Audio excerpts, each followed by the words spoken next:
অতঃপর বেশ কিছুদিন পর হযরত সুলাইমান আলাইহিসসালাম তার উড়ান্ত সিংহাসন নিয়ে একাকী কোনো এক স্থানে ভ্রমণ করছিলেন। মাঝপথে তিনি দেখলেন একজন জিন খুবই চিন্তিত এবং ভীত হয়ে তার কাছে হাজির হলো। তখন তিনি বললেন, কি ব্যাপার, তোমাকে এমন ভীত দেখাচ্ছে কেন? তখন ওই জিনটি বলল, হে আল্লাহর পয়গম্বর, হযরত সুলাইমান আলাইহিসসালাম বাবিলের কাছে এক জিনের গোষ্ঠী সাধারণ মানুষের উপর জুলুম করে এবং আমাদেরকে অত্যাচার করে। শুধু তাই নয়, ওই জিনদের দল জাদুবিদ্যা করে মানুষের মাঝে ফাসাদ সৃষ্টি করেছে।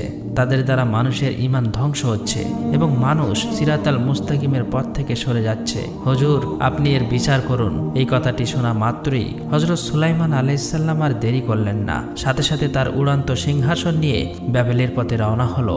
এক মুহূর্তের মধ্যেই হযরত সুলাইমান আলাইহিসসালাম জিনদের সেই আস্তানায় পৌঁছে গেল।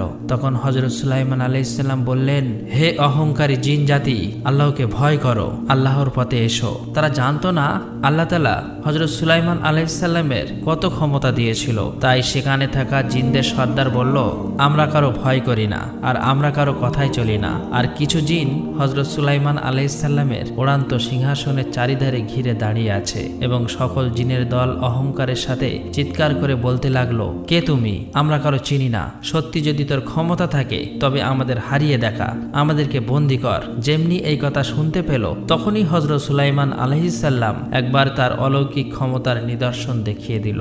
হযরত সুলাইমান আলাইহিসসালাম তার চোখ তাদের দিকে তাকাতেই প্রবল বেগে ঝড় শুরু হলো। চারিদিকে মেঘের গর্জন শুরু করলো।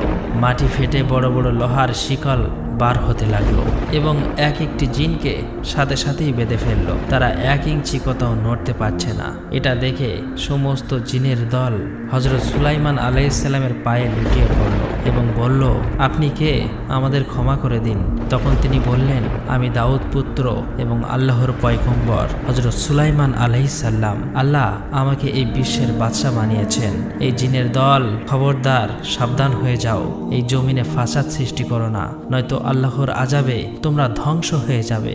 অতঃপর সমস্ত জিনেরা এক আল্লাহর উপর ঈমান আনে এবং সুলাইমান আলাইহিসসালামকে নবী হিসেবে মেনে নেয়। আর তারা ওয়াদা করে যতদিন তারা এই পৃথিবীতে থাকবে ফাসাদ সৃষ্টি করবে না এবং মানুষকে অত্যাচার করবে না। আর এভাবেই পৃথিবীতে সকল জিনেরা হযরত সুলাইমান আলাইহিসসালামের সমস্ত হুকুম মেনে চলল।